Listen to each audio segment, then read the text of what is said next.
नमस्कार प्यारे विद्यार्थियों, कक्षा 8 गणित प्रश्नावली 4.1 न्यू सिलेबस के आधार पर है। क्वेश्चन नंबर फर्स्ट है इसमें, किसी शहर के युवा व्यक्तियों के एक समूह का यह जानने के लिए सर्वे किया गया कि वे किस प्रकार का संगीत पसंद करते हैं। इनसे प्राप्त आंकड़ों को संलग्न पाई चार्ट में दर्शाया गया है। इस पाई चार्ट से निम्नलिखित प्रश्नों के उत्तर दीजिए। क्वेश्चन नंबर फर्स्ट है, यदि 20 व्यक्ति शास्त्रीय संगीत पसंद करते हैं। शास्त्रीय संगीत पसंद कितने व्यक्ति करते हैं? 20 व्यक्ति। तो कुल कितने युवा व्यक्तियों का सर्वे किया गया? तो हम देखेंगे इस पाई चार्ट के अंदर। तो पाई चार्ट में हमें शास्त्रीय संगीत 10% है। कितना है शास्त्रीय संगीत? 10% है, जो 10% हैं। लेकिन कुल व्यक्ति कितने इसमें बताए गए? 20 व्यक्ति हैं। तो 10% है वो कितने हैं? 20 व्यक्ति हैं। तो कुल सर्वे किया गया वो तो 100% सर्वे हुआ। तो 100% के आधार पर इसका आंसर क्या होता है? तो वैसे तो हमें सीधा पता लग गया है कि इसका आंसर आएगा हमारे 200, लेकिन हम व्यवस्थित तरीके से इसको हल करेंगे। हम लिखेंगे माना व्यक्तियों की संख्या, लिखेंगे माना व्यक्तियों की संख्या, व्यक्तियों की संख्या x है। माना कि कुल व्यक्तियों की संख्या कितनी है? x है, ठीक है। तब x का 10% बराबर 20 है। x का 10% है वो कितना है? 20 है। तो हम इसको आगे हल करेंगे। देखो x का 10%, x का मतलब मल्टीप्लाई होता है। x का 10% यानी 10/100 है कितना? 20 है। आपको किसका मान चाहिए? x का मान चाहिए। तो इनको भेज दो उस साइड में, ये मल्टीप्लाई में तो डिवाइड में जाएगा। तो x इज इक्वल टू 20, ये 10/100 है तो उधर जाकर ये हो जाएगा 100/10, ठीक है। 0 to ये 0 कैंसिल हो गया और आंसर आपके आ जाएगा x इज इक्वल टू 2 को 100 से मल्टीप्लाई किया 200। आप लिख दोगे अतः कुल 200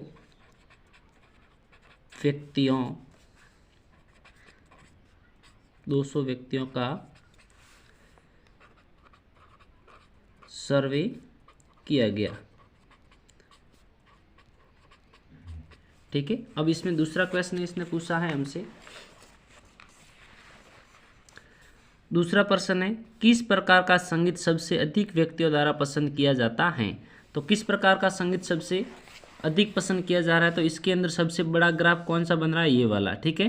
तो इसमें कौन सा है? मनोरंजक। कौन सा? मनोरंजक। तो सबसे ज़्यादा संगीत कौन सा पसंद किया जा रहा है? मनोरंजक संगीत, ठीक है। तो इसका आंसर तो डायरेक्ट हो गया।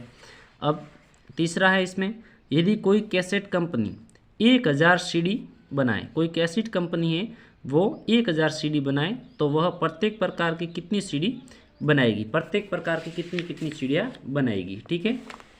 तो हम देखते हैं, या हम लिखेंगे,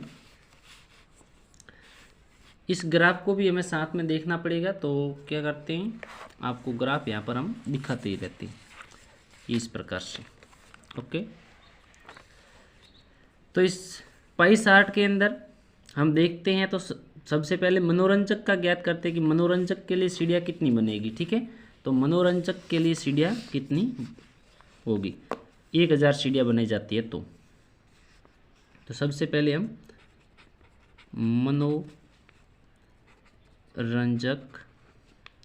मनोरंजक के लिए सीढ़ी, ठीक है। तो मनोरंजक है वो कितना है? 46% है। कितना प्रतिशत है? 46%। तो मनोरंजक के लिए सीढ़ी, कुल सीढ़ियाँ कितनी? 1000 हैं और हमें कितनी चाहिए? 40% बांटनी पड़ेगी उसमें। तो 1000 का 40%, 1000 का 40%। तो देखो 0 से 0 कैंसिल हो गया और इस 0 से ये 0 कैंसिल हो गया। क्या बचा है? 100 × 4। तो 100 × 4 इज इक्वल टू 400। शास्त्रीय संगीत के लिए कितनी, मनोरंजन मनोरंजक के लिए कितनी चिड़िया चाहिए? 400। इसी प्रकार से लोक की बात करें तो लोक है 30%। लोक कितना है? 30% है। तो इसके लिए भी हम यही करेंगे, 1000 का 30%। 00 to 00 कैंसिल कर देते और इनको आपस में मल्टीप्लाई कर देते। 10 × 30 = 300। और उसके बाद में है शास्त्रीय संगीत। तो शास्त्रीय संगीत है 10%। तो यहाँ पर हम लिख देते हैं शास्त्रीय संगीत। शास्त्रीय संगीत, शास्त्रीय संगीत है 10%। तो 1000 का 10%, 0 to 0 और 0 to 0 कितना आया आंसर? 100 सीढ़ी।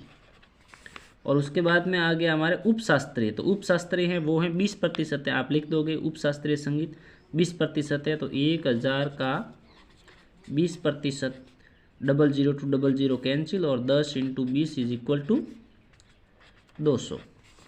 उसके बाद में हमारे कौन बचा? सब हो गए कंप्लीट। तो इस प्रकार से इन सभी का ये डिवाइड हो जाएगा। 1000 सीढ़ियाँ हैं।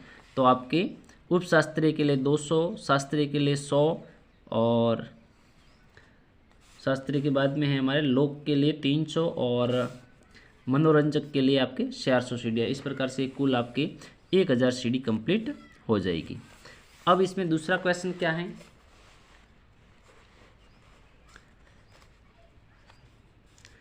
दूसरा क्वेश्चन है 360 व्यक्तियों के एक समूह से 3 ऋतुओं वर्षा, सर्दी और गर्मी में से अपनी मनपसंद ऋतु के लिए मतदान करने को कहा गया। इनसे प्राप्त आंकड़ों को संलग्न चित्र में दर्शाया गया है। अब इस चित्र को देखते हुए आपको दिए हुए प्रश्नों के आंसर देने हैं। देखो, ग्रीष्म के लिए मतों की संख्या 90 है, वर्षा के लिए 120 और शीत के लिए 150। ओके, यहाँ पर क्वेश्चन है कि किस ऋतु को सबसे अधिक मत मिले। तो किस ऋतु को सबसे अधिक मत मिले? इनमें सबसे अधिक कौन है? 150 है। तो किस ऋतु को सबसे अधिक मत मिले? शीत ऋतु को। ठीक है। उसके बाद में है दूसरा क्वेश्चन है इसमें, प्रत्येक त्रिज्यीय खंड का केंद्रीय कोण ज्ञात कीजिए। प्रत्येक त्रिज्यीय खंड का केंद्रीय कोण ज्ञात करना है। तो देखो, केंद्रीय कोण हमें ज्ञात करना है तो हम किस प्रकार से ज्ञात करेंगे? इसमें ग्रीष्म के लिए हम पहले ज्ञात कर लेते हैं। ग्रीष्म है वो कितने इसमें मत हुए, वोट हुए हैं 90। कितने हुए? 90। तो अब इसका हमें क्या केंद्रीय कोण ज्ञात करना है। ठीक है। तो अब देखो, इन सभी का टोटल कितना होता है, ये टोटल हमें ज्ञात करना पड़ेगा। टोटल कितना हो रहा है? 90, 120 और 150। इन सभी को हमें जोड़ना पड़ेगा। तो 90, 120 और 150। तो इनको जोड़ने पर हमारे ये प्राप्त होते हैं 9 और 5 ये हो गए 14, 14 और 2 16 और 360। कितना हो रहा है? इनकी टोटल हो रही है 360। तो ग्रीष्म का केंद्रीय कोण यहाँ पर हम लिख देंगे, ग्रीष्म ऋतु का केंद्रीय कोण कितना हो जाएगा? देखो, ग्रीष्म ऋतु है, कितना मत कितने हुए हैं? 90। कुल मत कितने हैं? 360। केंद्रीय कोण ज्ञात करना है तो 360 से गुणा। केंद्रीय कोण ज्ञात करना होता है 360 से गुणा करते हैं, प्रतिशत ज्ञात करते तो 100 से मल्टीप्लाई करते हैं। ठीक है। तो ये 360 से 360 तो कट गए। डायरेक्ट आंसर कितना आ गया?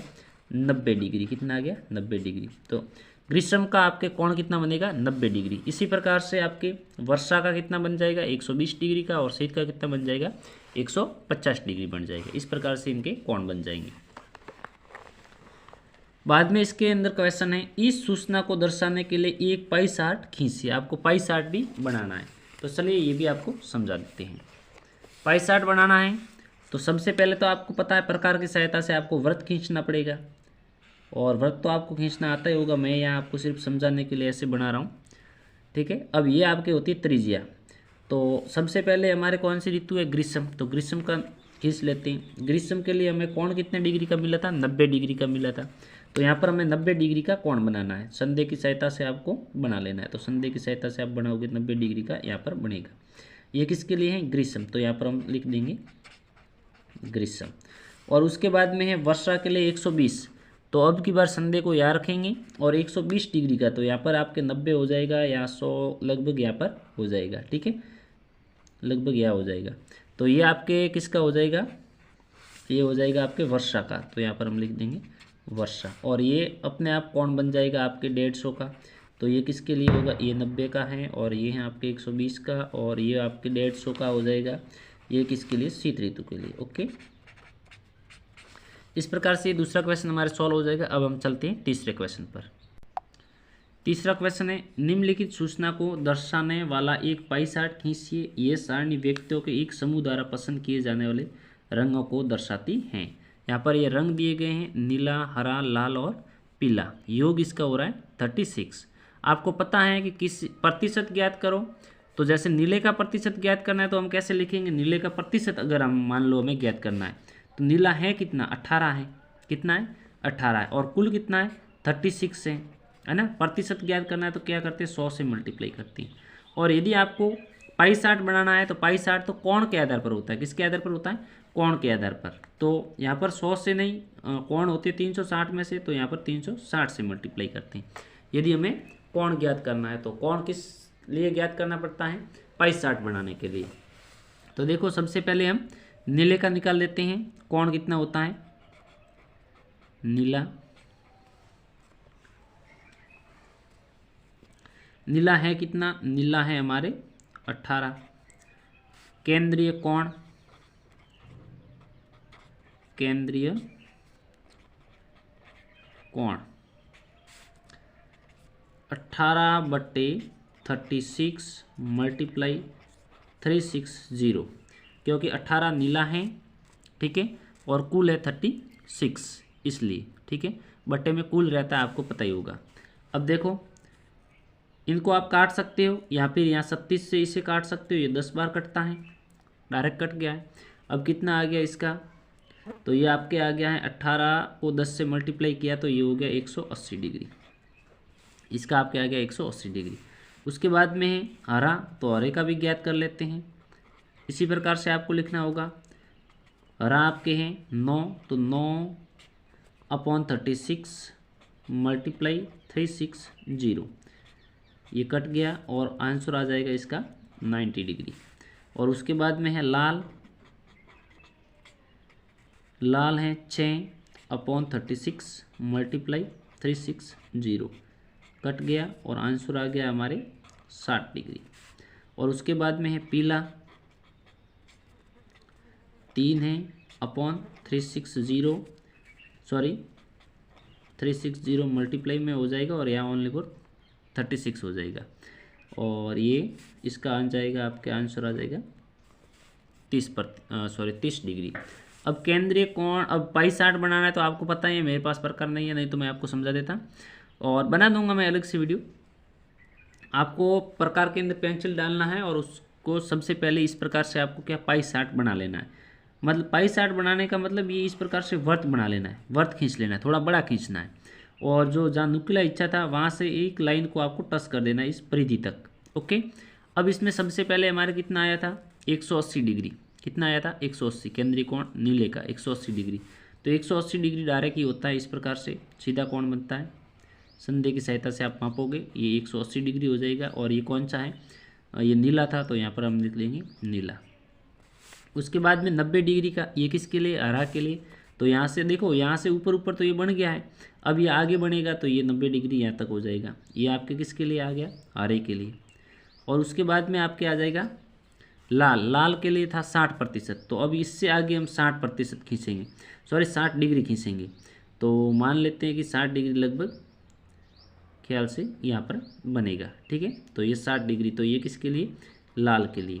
और उसके बाद में ये पीला ऑटोमेटिक, इसके लिए ये हो जाएगा 30 डिग्री का, ठीक है, ये हो जाएगा पीला। तो इस प्रकार से आपको पाई चार्ट बना लेना। ओके, आगे चौथा क्वेश्चन है। वीडियो अच्छा लगे तो वीडियो को लाइक करें और चैनल को सब्सक्राइब भी करें। आगे है चौथा, संलग्न पाई चार्ट एक विद्यार्थी द्वारा किसी परीक्षा में हिंदी, अंग्रेजी, गणित, सामाजिक विज्ञान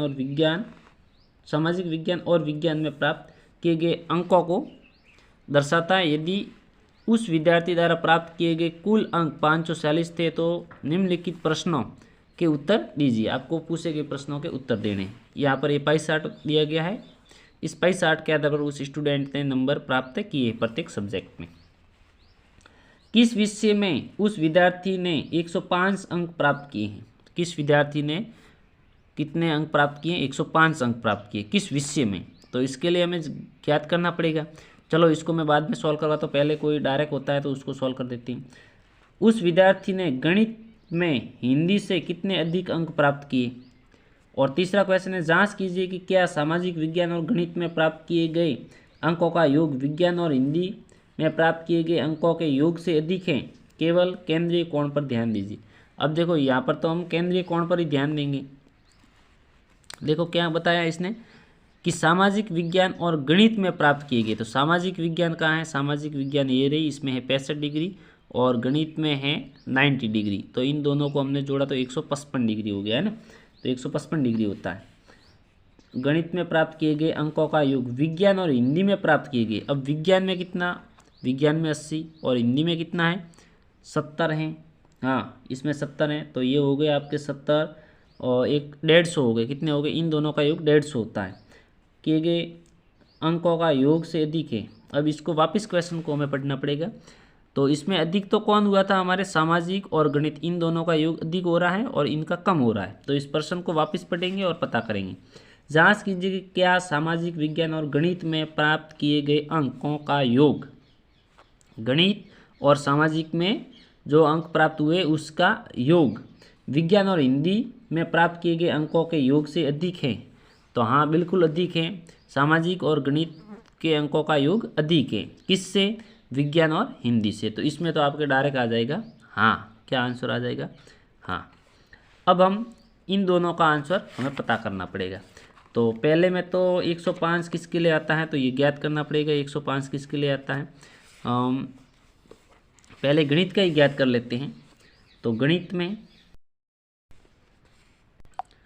तो यदि हम पहले क्वेश्चन का जवाब देते हैं कि किस विषय में 105 अंक उसने प्राप्त किए, तो इसके लिए क्या करना पड़ेगा? इन सभी का हमें मान ज्ञात करना पड़ेगा कि गणित में कितने मिले, सामाजिक में कितने मिले। तो इस प्रकार से सभी का ज्ञात करेंगे तब हमें किसी न किसी में 105 अंक प्राप्त होंगे। तो सबसे पहले हम ज्ञात कर लेते हैं गणित में। ठीक है, तो इस प्रकार से हम लिख देंगे गणित में इसके केंद्रीय कोण कितने बन रहा है? 90 डिग्री का बन रहा है। तो हमने अंश में 90 डिग्री और बट्टे में 360, क्योंकि बट्टे में कुल होता है। यहाँ पर ये कोण है तो बट्टे में 360 आएगा और अंक हमें ज्ञात करना है तो कुल अंक है उससे मल्टीप्लाई कर देंगे। अब देखो यहाँ पर ये कट रहे हैं तो 0 से 0 कट गया और 9 का भाग 9 में गया एक बार और इसमें जाता है हमारे 4 बार, यानी ये आता है यहाँ पर 1/4 × 540। इस प्रकार से हो जाएगा। ओके, अब इस प्रकार से होने के बाद में हम आगे इसको हल करेंगे। 1/4 × 540 इज इक्वल टू हमारे हो जाएगा 135। कितने अंक इसको मिले? इसमें 135। ये डिग्री गलती से लग गया। 135 अंक मिल जाएंगे गणित में। और इसी विधि से हम सॉल्व करेंगे। ठीक है, केंद्रीय कोण है वो हम अंश में रखेंगे और बट्टे में 360 रखेंगे और मल्टीप्लाई करेंगे 540 से। तो अब आगे इंग्लिश में यदि हम ज्ञात करें इंग्लिश में, तो इंग्लिश में 55 है। ठीक है, तो 55/360 मल्टीप्लाई 540 और इसको काटने के बाद में हल करेंगे तो इसका आंसर आपके आ जाएगा अंग्रेजी का 82.5 और हिंदी का आपके आ जाएगा 105। इस प्रकार से सॉल्व करते जाओगे तो आपके हिंदी का आ जाएगा 105 और विज्ञान में 120, विज्ञान में आपके आ जाएगा 120 और सामाजिक विज्ञान में आ जाएगा 97.5। इस प्रकार से आ जाएगा। तो 105 अंक किस विषय में उसको मिले हैं? तो हिंदी में मिले। पहले का आंसर आपके क्या हो जाएगा? हिंदी विषय में, हिंदी में। ठीक है, और दूसरा इसमें क्वेश्चन क्या है? उस विद्यार्थी ने गणित में हिंदी से कितने अधिक अंक प्राप्त किए? गणित में हिंदी से कितने अधिक अंक प्राप्त किए? तो गणित में तो उसको कितने मिले हैं? 135 मिले हैं। ठीक है, और हिंदी में मिले हैं 105। तो कितने अंक अधिक प्राप्त किए? 30 अंक अधिक प्राप्त किए। तो यहाँ आप ज्ञात कर सकते हो कि 135 माइनस 105, तो 5 में से 5 0 और 3 में से आपके, तो यहाँ पर आ गया 3 और यहाँ पर 0, 30 अंक अधिक प्राप्त किए। डायरेक्ट इसका आंसर आप खोज सकते हो। और ये तीसरा हमारे पहले से सॉल्व हो गया है। अब आगे अंतिम क्वेश्चन है, किसी छात्रावास में विभिन्न भाषाएं बोलने वाले विद्यार्थियों की संख्या नीचे दी गई है। इन आंकड़ों को एक पाई चार्ट द्वारा प्रदर्शित कीजिए। आपको पाई चार्ट इसमें भी बनाना है। तो चलिए इस क्वेश्चन को भी हम समझ लेते हैं। तो बच्चों आपको पता ही है कि यदि पाई चार्ट बनाना है तो हमें केंद्रीय कोण ज्ञात करना पड़ेगा। तो सबसे पहले यहाँ पर देखो ये विषय दी गई हैं, हिंदी, अंग्रेजी, मराठी, तमिल, बंगाली, इनका योग दिया हो 72। तो इन सभी का हम ज्ञात कर लेंगे केंद्रीय कोण। तो सबसे पहले हम ज्ञात कर लेते हैं हिंदी विषय का। ओके, हिंदी। तो हिंदी बोलने वालों विद्यार्थियों की संख्या कितनी है? 46 है। ठीक है, कुल विद्यार्थियों की संख्या कितनी है? 72 है। तो 46/72 मल्टीप्लाई किससे करेंगे? 360 से करेंगे, क्योंकि हमें केंद्रीय कोण ज्ञात करना है। तो देखो 72 का भाग और 36 इन दोनों में ये आपस में कट रहे हैं। यहाँ पर ये 2 बार भाग जा रहा है और 2 से ये कट रहे हैं 20 बार। और इस प्रकार से हमारे ये हो जाएगा 20 को 1 से, तो ये हो जाएगा हमारे 200। कितना हो जाएगा? 200 डिग्री। कितना हो जाएगा? 200 डिग्री। 20 को हम 10 से गुणा करेंगे तो 200 हो जाएगा, क्योंकि यहाँ पर 2 का भाग गया है 72 में, आपने 36 का भाग दिया 2 बार गया, और इधर गया हमारे 10 बार, और फिर दोनों को काट दिया। तो आपके अंत में मल्टीप्लाई करने के बाद में आंसर आ गया 200 डिग्री। ठीक है, तो हिंदी के लिए आपके 200 डिग्री आ गया। इसी प्रकार से सभी विषय का आपको ज्ञात करना है। तो आपके लिए इंग्लिश का आ जाएगा, आपके इंग्लिश के लिए इस प्रकार से आप ज्ञात करोगे तो आपके हो जाएगा 60 डिग्री। और मराठी के लिए आपके हो जाएगा 45 डिग्री। और उसके बाद में तमिल, तो तमिल के लिए आपके हो जाएगा 35 डिग्री। और उसके बाद में बंगाली के लिए आपके हो जाएगा आपके 20 डिग्री। तो इस प्रकार से ये कोण बन जाएंगे। और उसके बाद में आपको पाई चार्ट तो बनाना आता ही होगा, यानी वर्त खींच लेना, और उस प्रकार से मैं समझा देता हूँ। तो ये मैंने अंदाजे से बनाया है, तो इस प्रकार से बन जाएगा। ये हिंदी 200 डिग्री का हो जाएगा, आपके इंग्लिश 60 डिग्री, और मराठी के लिए 45 डिग्री, तमिल के लिए 35 डिग्री, और बंगाली के लिए 20 डिग्री हो जाएगा। ठीक है, वैसे ये थोड़ा ज़्यादा दिख रहा है, लेकिन आपको इस प्रकार से बनाना है। तो आशा करते ये प्रश्नावली लगभग पूरी हो गई है। एक बार मैं देख लेता हूँ, हाँ प्रश्नावली पूरी हो गई है। तो आशा करते ये वीडियो आपको बहुत अच्छा लगा होगा, और वीडियो अच्छा लगा है तो चैनल को सब्सक्राइब करें और बेल आइकन को प्रेस करें।